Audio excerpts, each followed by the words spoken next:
టాలీవుడ్ ఇండస్ట్రీలో మంచి గుర్తింపును సొంతం చేసుకున్న దర్శకులలో మహీవి రాఘవ్ ఒకరు. ఈ దర్శకునికి క్రేజ్ అంతకంతకు పెరుగుతోంది. యాత్ర 2 సినిమాలతో పాపులర్ అయిన ఇతను ఏపీ ప్రభుత్వం 2 ఎకరాల స్థలం ఇచ్చిందంటూ సోషల్ మీడియా వేదికగా వార్తలు తెగ వైరల్ అవుతుండటం గమనార్హం. అయితే విమర్శలు పెరుగుతుండటంతో మహీవి రాఘవ్ స్పందించి క్లారిటీ ఇచ్చారు.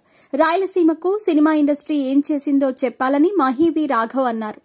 రాయలసీమ కోసం నా వంతు ఏమైనా చేయాలనే ఆలోచనతో 2 ఎకరాల భూమిలో మినీ స్టూడియోను నిర్మించాలని అనుకున్నానని మహీవి రాఘవ్ కామెంట్లు చేశారు. సినిమా ఇండస్ట్రీలో రాయలసీమలో షూటింగ్లు చేయడానికి ఎవరూ ఆసక్తి చూపించరని మహీవి రాఘవ్ అభిప్రాయం వ్యక్తం చేశారు. ఒక వర్గం మీడియా దీని గురించి కనీసం ఆలోచన కూడా చేయటం లేదని మహీవి రాఘవ్ చెప్పుకొచ్చారు.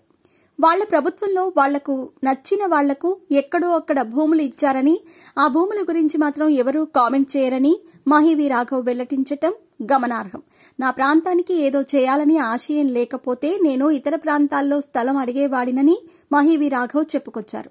నా ప్రాంత అభివృద్ది కోసమే మినీ స్టూడియో కట్టాలని అనుకుంటున్నానని ఆయన కామెంట్లు చేశారు.